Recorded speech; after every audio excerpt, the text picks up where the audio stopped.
Welcome, friends, to a presidential adventure set within the unsettling world of Call of Cthulhu.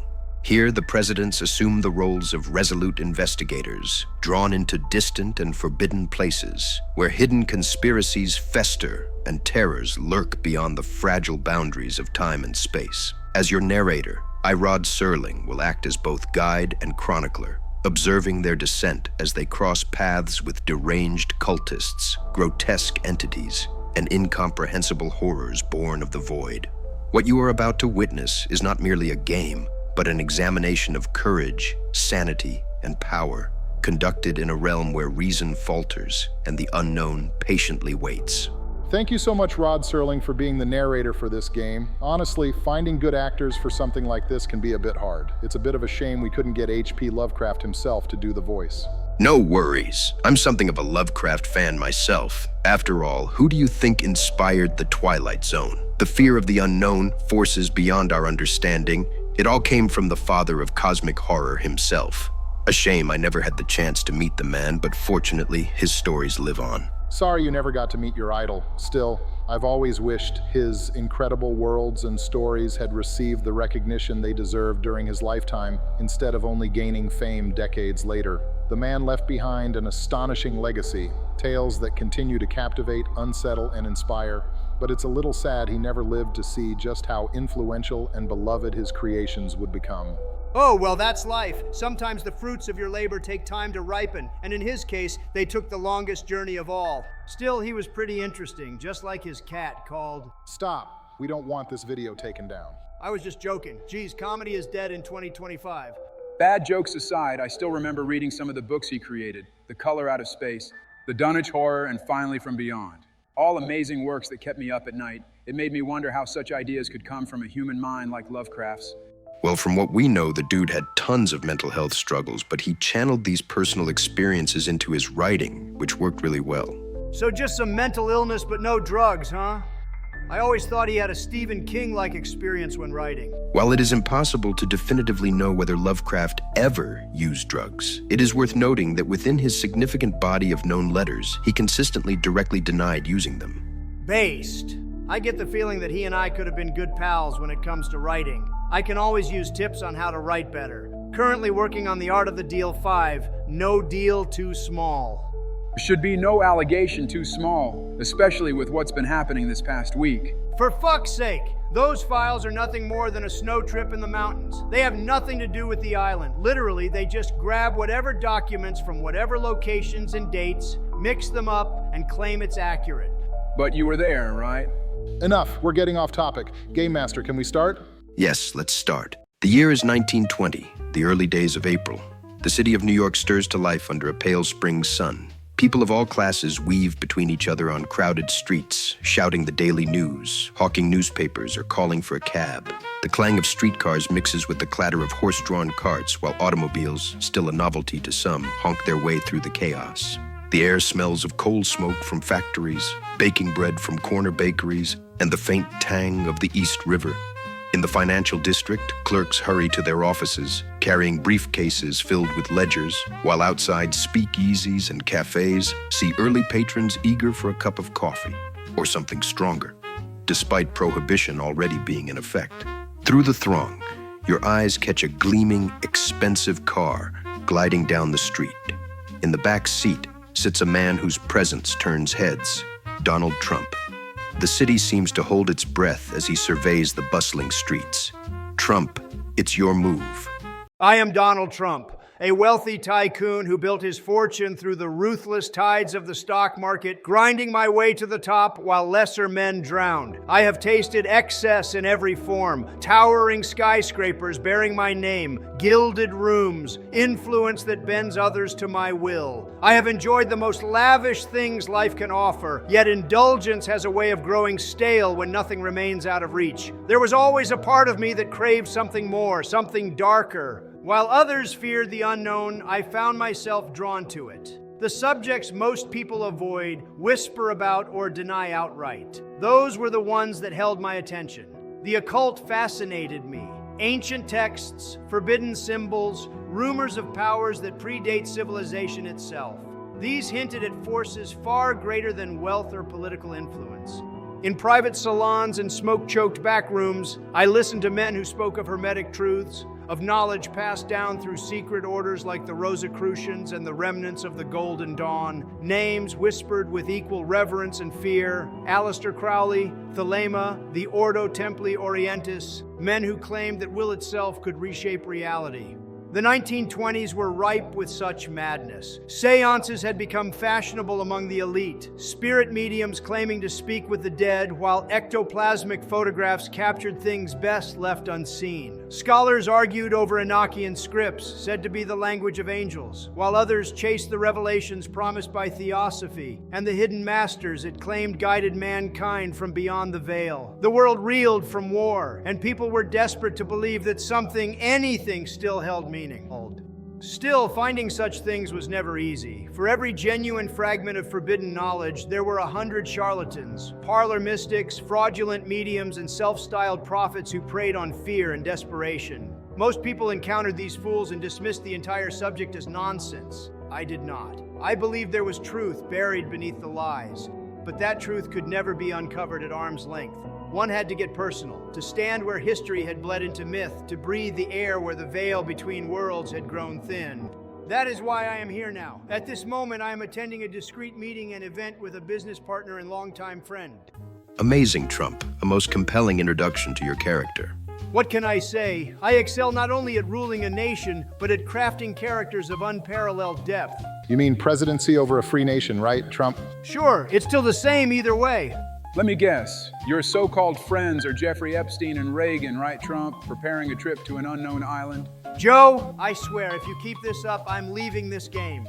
That will be enough, gentlemen. You'll have your chance to spar with one another when the choices are laid before you. Until then, Mr. Biden, step forward and reveal the character you bring to this peculiar stage.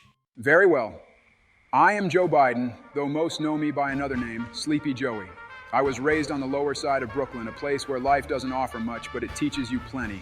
There isn't much to say about my beginnings. I didn't grow up with fine clothes, polished manners, or a proper education. What I had instead was the streets, and the streets is a harsh teacher. That kind of place has a way of forging tough men. You learn quickly who you can trust, who you can't, and how to read a room before it turns against you. I learned things no school ever teaches, lessons the wealthy wouldn't last a day trying to survive. While others chased money, I built relationships, debts owed, favors remembered, names whispered in the right ears. Opportunities were limited, but humanity has always loved one thing: watching men fight. It's been that way since the old days, and it hasn't changed much. When words fail and money runs out, fists still speak clearly. Boxing gave me a way out, or at least a way forward. The ring was honest, pain was real, respect had to be earned one blow at a time. I wasn't the smartest or the best trained, but I was stubborn. I could take punishment, and I could keep standing when others fell. That's how I survived Brooklyn, and that's how boxing became my career. Not glory, not fame, but endurance. And endurance, I learned, carries you farther than talent ever will. Though my youth has long since passed, I am, in many ways, retired. I earned enough through blood, sweat, and broken knuckles to live a life of modest leisure where I am now. I no longer chase the roar of the crowd or the sting of the bell. The ring belongs to younger men. I carry its scars instead. Still, old habits never truly die. Right now, I am walking toward the very same building Trump entered earlier today. The stone facade looms ahead of me, imposing and indifferent, as if it has watched generations come and go without remembering a single name. I am here to meet a few pals, old friends from another life, men I bled with, drank with, and trusted when trust was a dangerous thing to give. Spectacular. An old boxer returning to meet a few familiar faces. Time-worn, old-fashioned, yet still standing. Let's hope you remember how to throw a proper punch, Joey. Don't worry, these old bones still remember precisely how much force it takes to break what time has not yet spared. Still being called Sleepy, huh? Didn't know you were a masochist for that nickname. Oh no, I'm called Sleepy Joe for a very different reason. In the ring, I don't waste energy. One punch is all it takes. I send them down cold, eyes shut, dreaming before they even hit the canvas. The crowd calls it sleep, I call it efficiency. While other fighters flail and sweat, I end the night early. That's how the name stuck, Sleepy Joe, the man who tucks his opponents in with a single blow. Remind me not to get on your bad side. He ain't that tough. All that muscle don't mean much once the odds change. What do you mean by that? All it takes is one bullet and that's it. Sure, but how can you shoot once I've already bashed your head from behind or moved fast enough to reach you? You folks don't have much experience with fist fighting, and that makes it your weakness. And don't forget, most people get cocky when they have a gun, but most of them will never actually shoot. Once their opponent charges at them, fear sets in. Oh, trust me, I don't fear nothing. The only thing I fear is not achieving my dream. Well, it seems the mood has been properly set. The atmosphere is charged, the players in position. Up next, Mr. Obama. Step forward and tell us who you are in this world. Very well. I am Barack Obama, a psychologist by trade. From a young age, I was surrounded by the quiet ambition of New York's working class. My father earned his living as a singer for the wealthier circles of the city, private gatherings, respectable venues, rooms where money spoke softly but carried weight. We were never poor, but neither were we rich. There was always food on the table, a roof overhead, and just enough comfort to dream beyond survival. As I grew older, I found myself drawn not to power or profit, but to the unseen workings of the human mind. I was fascinated by parapsychology, the study of phenomena that exist on the fringes of accepted science: telepathy, precognition, clairvoyance, psychokinesis. The idea that the mind might reach beyond the body, beyond time and space, held a strange and undeniable appeal. Unfortunately, such interest did not sit well with my parents. They saw it as a dead end, a pursuit that offered no money, no security, and no future. In their eyes, curiosity alone could not build a life. So I compromised. I chose psychology instead, respectable, academic, grounded in observation rather than speculation. Yet psychology taught me more than they ever expected. It offered a deeper understanding of people, their fears, desires, contradictions, and uncomfortably, it reflected parts of myself I would rather not examine. I learned that the line between rational thought and irrational belief is thinner than most care to admit. And while I may have abandoned parapsychology as a profession, I never truly abandoned the question that started it all. How much of the mind remains unexplained, and what happens when it is pushed too far? Still, I pushed forward. My studies led me toward psychoanalysis, a field that promised deeper insight into the hidden mechanisms of the mind. I immersed myself in the theories of Sigmund Freud and Carl Jung, absorbing their ideas on the unconscious, repression, symbolism, and the strange ways the mind shields itself from unbearable truths. Freud taught me that much of human behavior is shaped by buried desires and unresolved conflicts, forces that act unseen, yet decisively. Jung expanded that view further, speaking of archetypes, the collective unconscious, and symbols that recur across cultures and time as if humanity shares a deeper, hidden memory. Between the two, I began to see patterns everywhere, in dreams, slips of the tongue, recurring fears, and obsessions people could not explain. Over time, experience replaced theory. Patients came to me with anxieties, hallucinations, and compulsions they scarcely understood themselves. I listened, I observed, I learned where the mind fractures under pressure, and how easily belief, trauma, and imagination intertwine. Eventually, I gained enough experience, credibility, and clientele to establish my own practice, a modest office, a respectable business. On paper, I was successful, a professional man offering understanding and treatment to those in need. Yet beneath the surface, I could not ignore the lingering question that haunted my work. Were these merely psychological phenomena, or glimpses of something the mind was never meant to fully comprehend? Excellent work, gentlemen. Each of you has faithfully represented your character, your ideas, your essence, and the qualities that set you apart. Consider this session merely an introduction, the prologue, if you will. In the next chapter, that is where the story truly begins. All right, but don't linger too long. We wouldn't want the audience growing restless or worse, believing this little experiment has slipped into hiatus. Trump, don't forget, we don't want our only editor to burn out as well. We'll get there. Yeah, and we've still got the other D&D session, which will be released soon. Fine. I'll be checking my dice before the next session. I don't want my unique character to die because of rigged rolls. Rigged dice never exists, Trump. Only luck, that most unpredictable of companions. Until then, gentlemen, study the rules and commit them to memory. For the next session is where this session truly begins.